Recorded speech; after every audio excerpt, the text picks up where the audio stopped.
Fala pessoal, sejam bem-vindos a mais uma aula para o melhor curso da certificação CEA. Eu sou o Prof. Renan Duarte e só lembrando vocês, quem quiser ter acesso ao curso completo, com as apostilas em PDF, todos os slides utilizados em aula, mais de 1.100 questões comentadas em vídeo, materiais de resumo direcionados para a revisão e um banco com questões que caem na prova da CEA, cliquem aqui no primeiro link na descrição ou nos comentários fixados para que vocês conheçam o curso completo. No mais, peço para vocês deixarem o like, se inscreverem aqui no canal e desejo a vocês uma excelente aula. Vamos falar um pouco agora sobre o planejamento financeiro pessoal. Então eu estou ali com o meu cliente, por exemplo, e eu quero fazer um planejamento financeiro para ele. Não quero só avaliar aqui qual vai ser o investimento que ele vai colocar o dinheiro dele. Eu quero ter uma visão mais ampla, desde os gastos que esse cliente tem, desde as fontes de receita, para montar aqui um planejamento como um todo,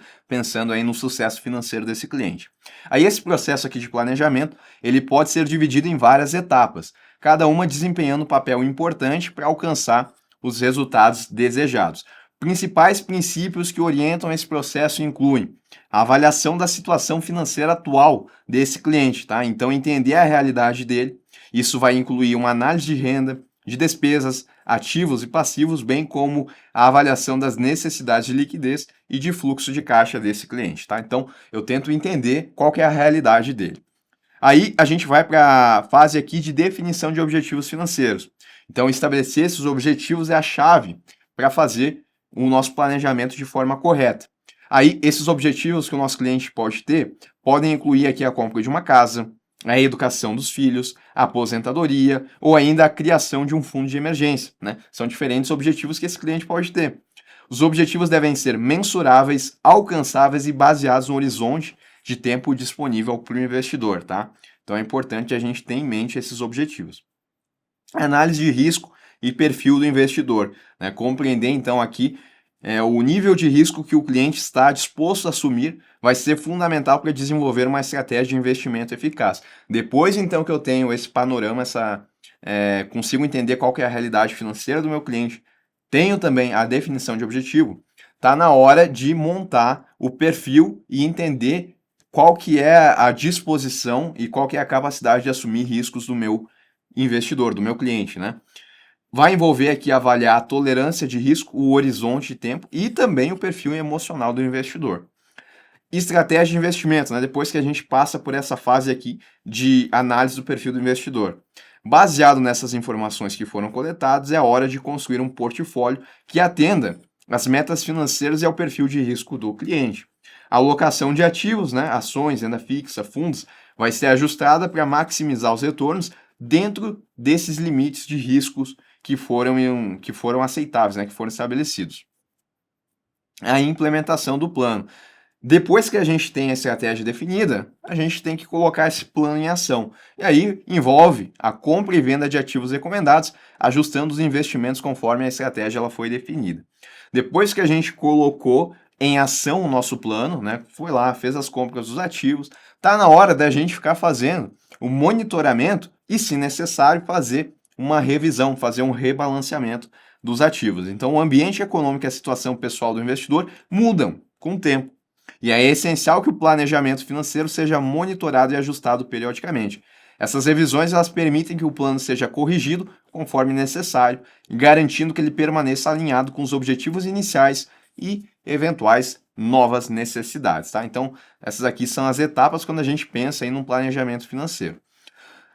Vamos falar, dentro dessa ideia de planejamento financeiro, do orçamento, o orçamento pessoal. Ele é uma ferramenta usada para a gestão financeira, ajudando o investidor a organizar as suas finanças e garantir que os objetivos financeiros sejam alcançados, tá?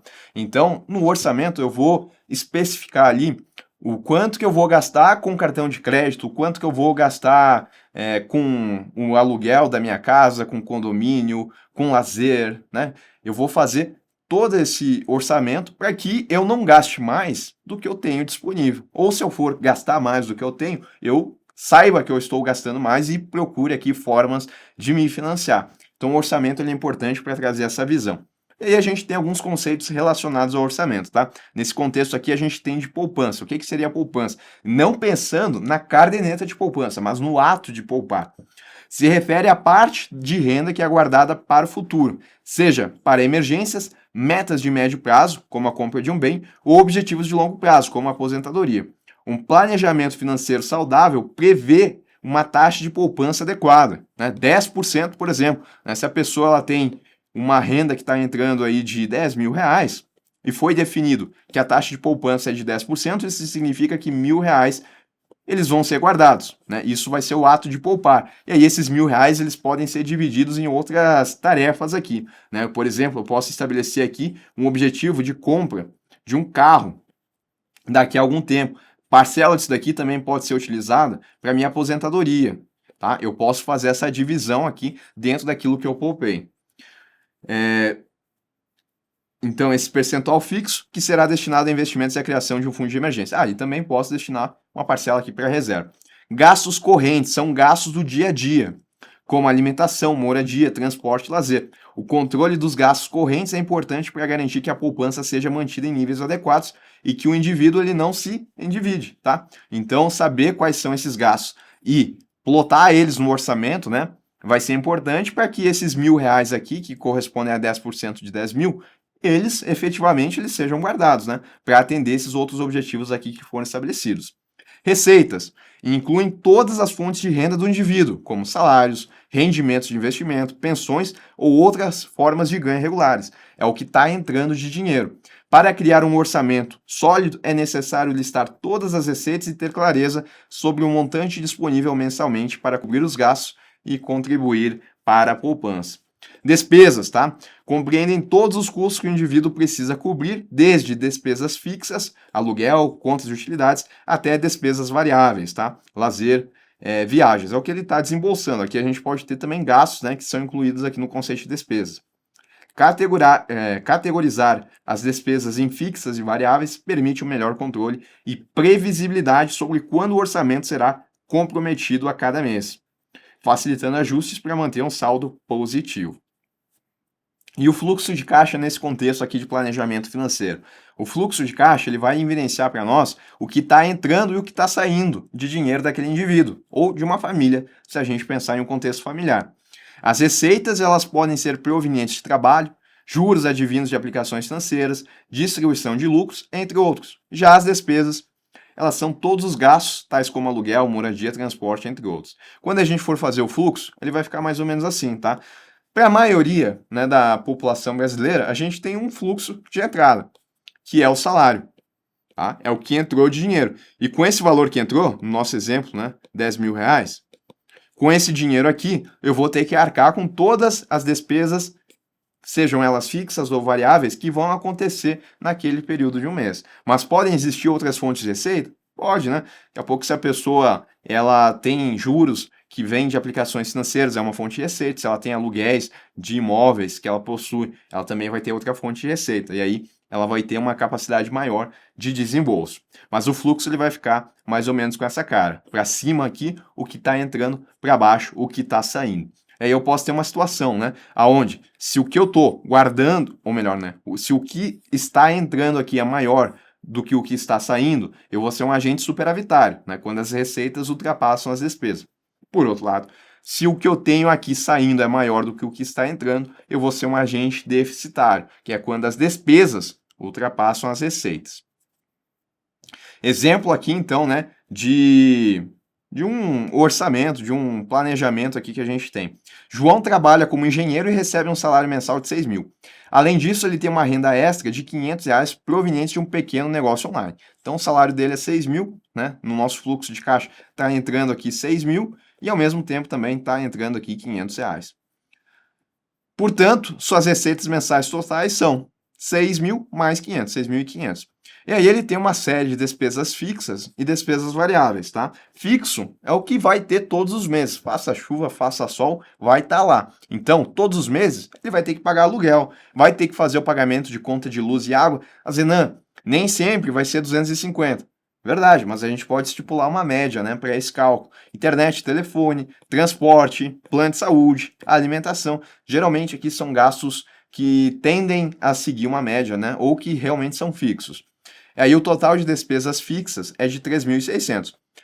E também a gente tem as despesas variáveis, que são aquelas que podem variar aí conforme o período. Então, lazer e entretenimento, 500, restaurantes, 300, compras pessoais, 300 e academia, 200. Então, 1.300 de despesas variáveis. E ele também estabeleceu aqui uma poupança mensal, tá? De 20% dos 6.500, que é o total que ele ganha. Então, ele tem uma poupança que ele vai ter que guardar todos os meses 1.300, e desses 1.300 ele pode ter ainda outros objetivos financeiros futuros.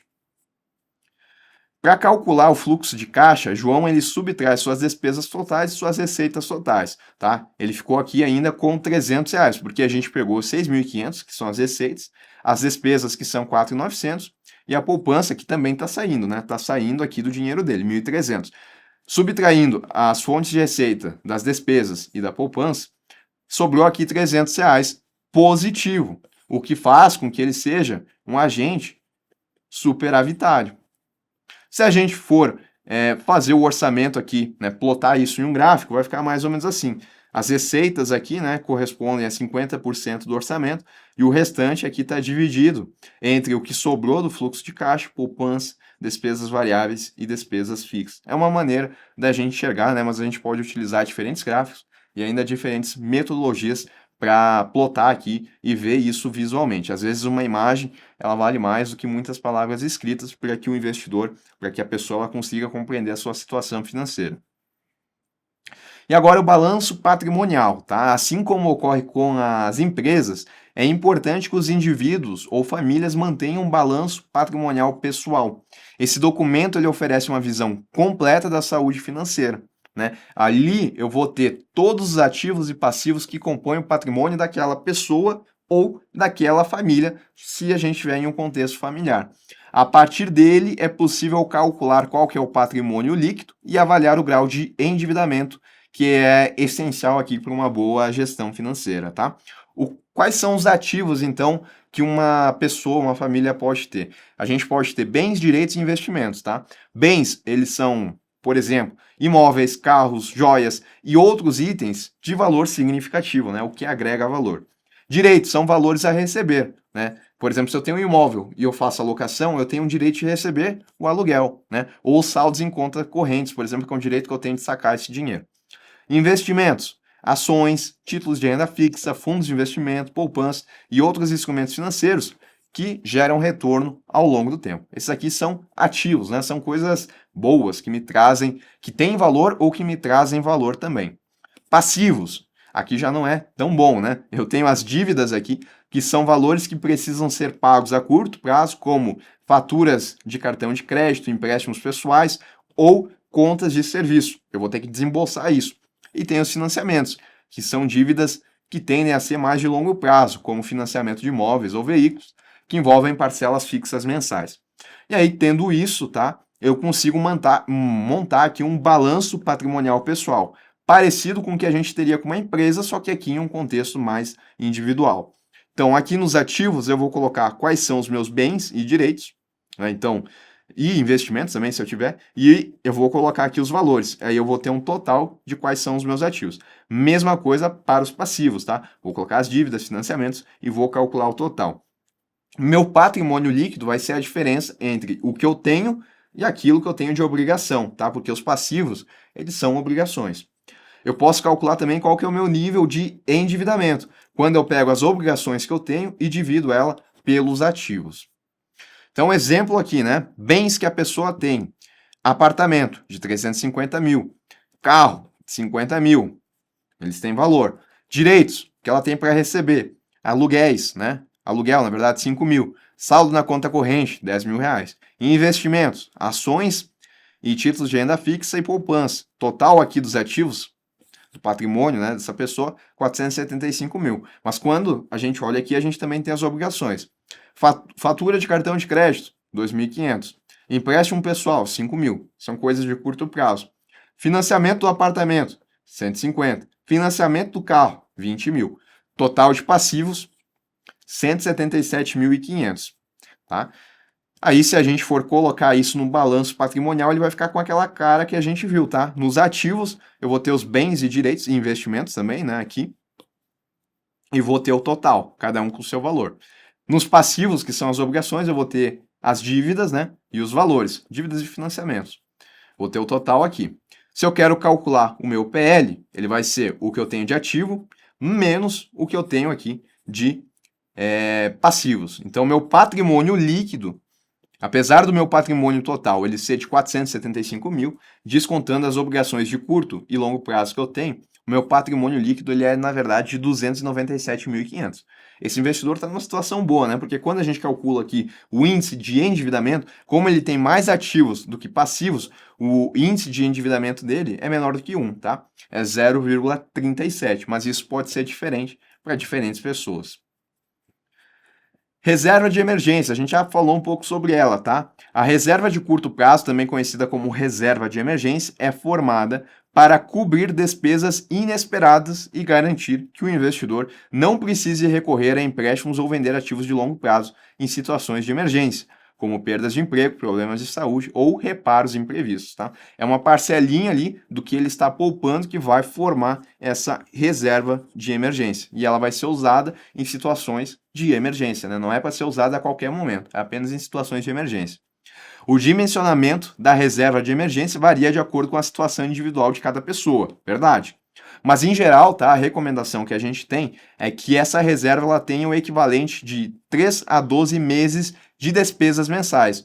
Então, se eu tenho, né, vamos supor aí, vamos usar uma média aqui, né? Vamos pensar que as minhas despesas mensais elas estão aqui em 8, né? 8 meses. Em 8 meses aqui, as minhas despesas mensais elas totalizaram 24 mil reais. Então é bom, né, que a minha reserva de emergência ela tenha pelo menos esses 24 mil reais.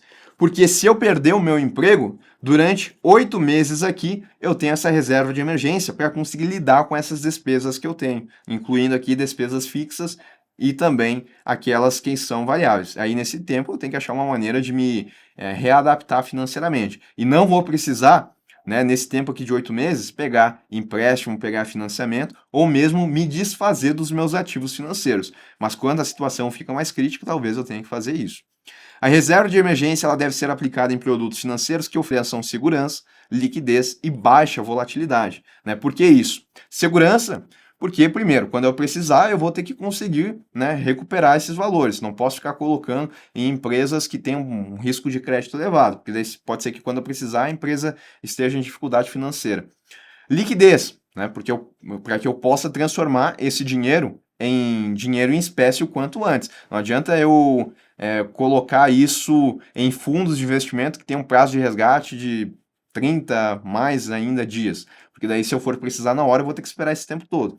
E baixa volatilidade para que esses recursos não fiquem variando muito, tá? Então, é bom que eu aplique isso daqui, provavelmente, né? CDB, poupança, posso também. Bom, a gente vai falar aqui sobre os investimentos, né? Mas é bom que eu aplique em algo que eu tenha liquidez. Poupança tem liquidez diária. Não é o melhor dos mundos para rentabilidade, mas aqui eu não estou preocupado em rentabilizar a minha reserva de emergência. Se eu conseguir pagar a inflação, eu acho que já está mais do que bom. O importante é eu ter esse dinheiro ali quando eu precisar e não enfrentar maiores dificuldades para ter. Investimentos de longo prazo, tá? O processo de escolha de alternativas e carteiras de investimento de longo prazo envolve a identificação e seleção de opções que estejam alinhadas com objetivos, perfil de risco e horizonte de tempo do investidor, tá? Então, quando a gente está falando aqui de investimentos de longo prazo, eu posso considerar ações, títulos públicos de longo prazo, fundos imobiliários, previdência privada e fundos de investimento de longo prazo, tá? Não vão associar, na verdade, isso daqui com a reserva de emergência, porque aqui eu estou pensando mais em resgatar esses valores no longo prazo. Não combina aqui com a poupança. Poupança eu penso em algo mais a curto prazo. Em relação aqui ao acompanhamento dos investimentos, tá? O resultado dos investimentos, eles devem ser apresentados de forma clara e detalhada, destacando os principais indicadores de performance, tá? Quais seriam esses indicadores?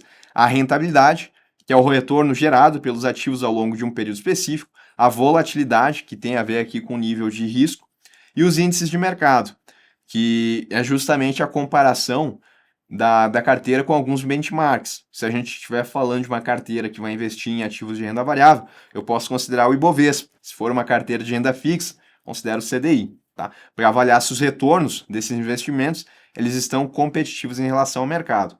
É importante também monitorar constantemente se a carteira continua aderente ao perfil de risco do cliente. Conforme o mercado e a vida financeira do investidor evoluem, é possível que certos ativos se tornem mais arriscados ou menos adequados. Tá? Então, esse monitoramento é importante. E o rebalanceamento nesse contexto aqui, tá? É a prática de ajustar a alocação dos ativos conforme o mercado evolui e a relação de risco-retorno muda. Isso é necessário para manter o alinhamento com os objetivos e o perfil de risco do investidor, especialmente em cenários de mercados voláteis ou em períodos de grandes oscilações econômicas. É o que eu gosto de exemplificar aqui, né? Por exemplo, o investidor colocou aqui uma parcela de 60% em ações do dinheiro dele, né? E o restante aqui, 40%, está em títulos de renda fixa. Pode passar um tempo aqui e essa situação aqui, devido à valorização nas ações, essa composição pode passar para 70% para ações e 30% para renda fixa. Como foi definido inicialmente, de acordo com o perfil do investidor, de acordo com os objetivos, de que ele deveria manter uma parcela só de 60% de ações, a gente vê que essa nova alocação ela não está condizente com aquilo que foi definido. Por isso é importante, né, esse monitoramento. Então está na hora de eu fazer aqui um rebalanceamento da minha carteira. E eu posso fazer isso vendendo ativos excedentes, que são essas ações que se valorizaram, tá? Então, quando o ativo ele supera a sua alocação ideal, o rebalanceamento envolve a venda de parte desse ativo para reduzir sua participação na carteira. Ou também, tá, a compra de ativos subvalorizados. O rebalanceamento pode incluir a compra de ativos que ficaram abaixo da alocação ideal. Posso comprar mais renda fixa aqui para voltar para a situação que estava antes, sem ter que necessariamente vender as minhas ações, tá? Aproveitando aqui oportunidades de mercado que oferecem maior potencial de retorno com risco controlado. E falando ainda no contexto de planejamento financeiro, vamos falar especificamente do planejamento fiscal. Tá? Ele também é uma parte importante do planejamento financeiro, pois permite ao investidor otimizar seus investimentos, levando em consideração a carga tributária sem comprometer os retornos esperados. Com base na situação econômica do cliente, é possível identificar alternativas financeiras que não só atendam aos seus objetivos de investimento, mas também maximizem os benefícios fiscais disponíveis. Fazer um planejamento fiscal é, em outras palavras, fazer um planejamento para pagar o menos possível de imposto, tá? Existem diversas alternativas que podem ser consideradas para otimizar o planejamento fiscal. Por exemplo, utilizar o PGBL para abater a base de cálculo de imposto de renda. Aplicar em fundos de investimento imobiliário, que na distribuição de dividendos, né, na distribuição ali dos aluguéis e tudo mais, dependendo das características do fundo, eu não vou ter aqui imposto de renda. Debêntures incentivadas, que se atender às regras, também não vai ter imposto de renda. LCA, LCI, que também estão isentos de imposto de renda. Eu considero esses ativos financeiros no sentido de diminuir aqui o montante que eu tenho a pagar de imposto.